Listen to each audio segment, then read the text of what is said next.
By popular demand, we're making homemade pizza dough and eventually homemade pizza.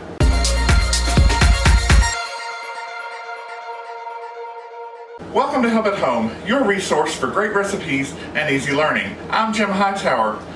I had one of you request homemade pizza dough and I thought, why not? It's so easy. You may have seen my video on how to make cinnamon rolls, but be sure that you don't miss my quick tip video on how to dissolve and work with yeast. You'll need it for this. Grab your pen and paper. Here come the ingredients. You'll need 2 packages of active dry yeast dissolved in ½ cup of tepid water. That's lukewarm. You'll need 4 cups of all-purpose flour.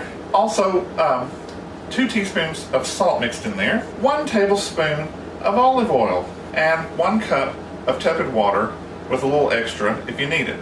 I always do about 1 1/4 cups. You don't have to use it all. First thing you do, take your dissolved yeast before it spills over, dump it right in.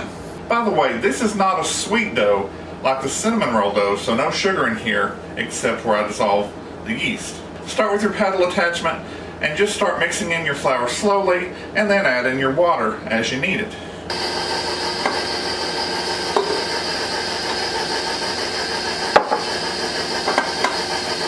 Remember to mix slowly because you don't want in your kitchen. Spouses don't like that. A little more water. And you just keep doing this until you run out of flour.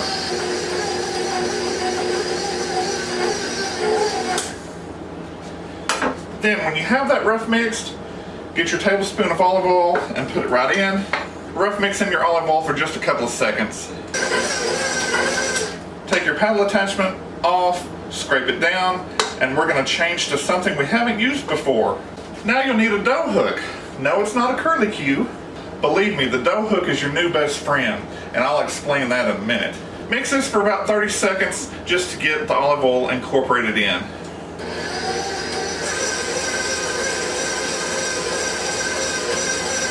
Isn't that cool? Here's an important step. Now that you've got everything mixed in, stop and let this rest for about 2 or 3 minutes. Now you have to do what's called kneading. I've said it before, a stand mixer is the only way to go. It does all the work. With this kneading business, if you don't have a stand mixer with a dough hook, then you're going to get stuck being a cheerleader. Huh? What? Are you crazy? Yes. Because here's what you'll have to do. You'll have to flour your work surface, take the dough out now. You'll have to slap it down, turn it over, pick it up, slap it down, rah, for over 5 minutes, maybe more like 10, until it's smooth, elastic, and less sticky to the touch. So a stand mixer is the only way to go. And I know they're expensive. Start saving up. Put your stand mixer on about 2 or 2.5, and just let her roll for about, I don't know, 4 or 5 minutes. Check it, see if it's sticky, and we'll be back. Meanwhile, back in the kitchen. Perfect. It's been 5 minutes, and it's ready. By the way, when you're checking your dough for stickiness, keep your paper towels close by. Let's check out this texture and stickiness and elasticity. By the way, notice how it basically wiped around and cleaned the bowl. That's just what you want.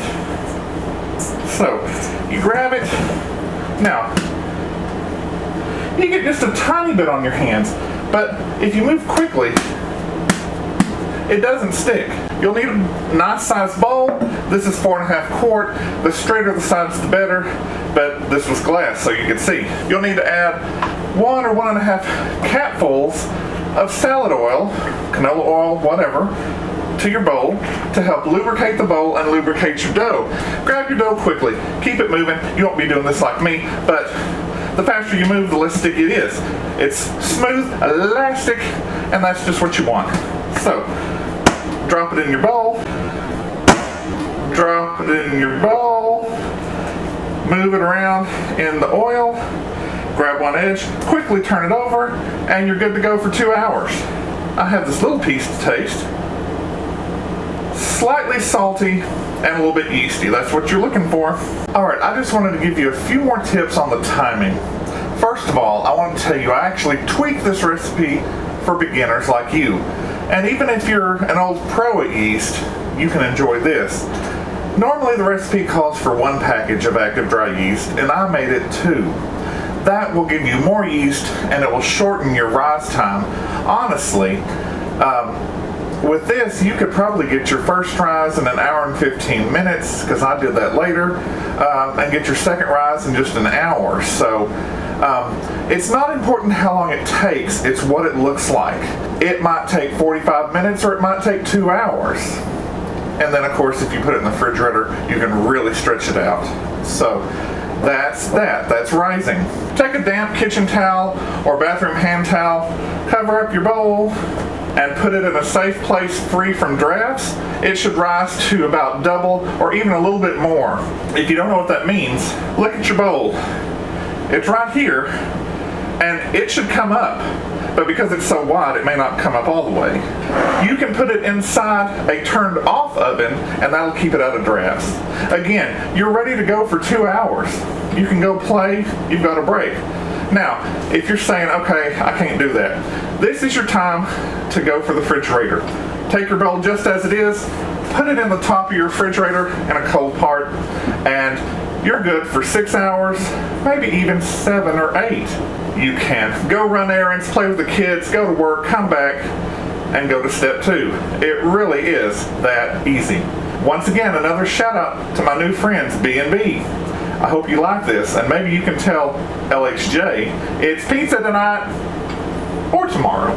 Hello again. It has been about 1 hour and 40 minutes, and I knew that my dough had risen because my towel was sticking up. So when I pull it back, it's liable to automatically deflate. Ooh, I should have greased my towel a little bit. Well, life happens. It'll happen to you. Anyway, you get to punch it down. That makes your dough deflate and go down. Scrape it. And thanks to that canola oil we put in, it's nice and tender and didn't stick. Now, here's the deal. Just remember, if you're going to go straight through, you punch it down, cover it, and leave it out for 1.5 hours, 2 hours. If you need to leave, punch it down, cover it, put it in the refrigerator. If you want to stop for the day or night, punch it down, flour it a little bit, shove it in your Ziploc, put it in the freezer, and it will stop until you're ready, tomorrow or next week. And that's the beauty of yeast. So that's the end of Rise 1, and we're heading into Rise 2. Well, hi there. Meanwhile, back in the kitchen again. I went out, had my fun, and I came back. Now, let's look at that timetable again. I took notes. I finished my dough at 1:45, put it into the refrigerator, left, didn't come back till 6 p.m., so that's 4 hours and 15 minutes. Took it out of the refrigerator, it was not ready, set it in the turned off wall oven for 2 more hours. It's now 8:22. We had a grand total of about 6 hours and 15 minutes, which means you could very easily, I think, stretch your time to 8 hours in the refrigerator. I'm almost positive. So here it is. It didn't come all the way up to the top like it did before, but it didn't need to. So here you go. It's time for that ever popular punch it time. And you watch it go down. You pull it around. And it's just soft and it's not sticky because of that canola oil we put in there. Now, you're ready to make pizza, but guess what? I'm not. I'm going to put a little flour on each side to make it a little easier to handle, stick it in my Ziploc bag, and I'm going to freeze it. We'll make pizza tomorrow or in a couple of days. That's the beauty of yeast once again. By the way, that's the end of your second rise. Time to freeze. Bye-bye. If you like this recipe for homemade pizza dough, give it a thumbs up. Subscribe and share with your friends who like to cook or just want to learn how. Drop me a line in the comments below and tell me about your experiences with this recipe or what else you'd like to see in the kitchen. Click the bell in the top right hand corner for notifications. New videos every Tuesday and Thursday, released 5 a.m. Central Standard Time. You can watch before you go to work and then plan for the evening. I'm Jim Hightower, and remember, everyone needs help, even me.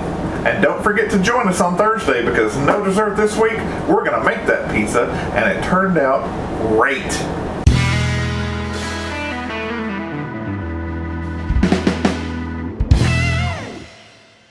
Meanwhile, back in the kitchen.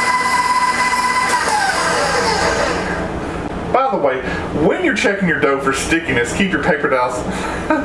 When you're checking your dough, by the way, and of course, it'll just make things nicer.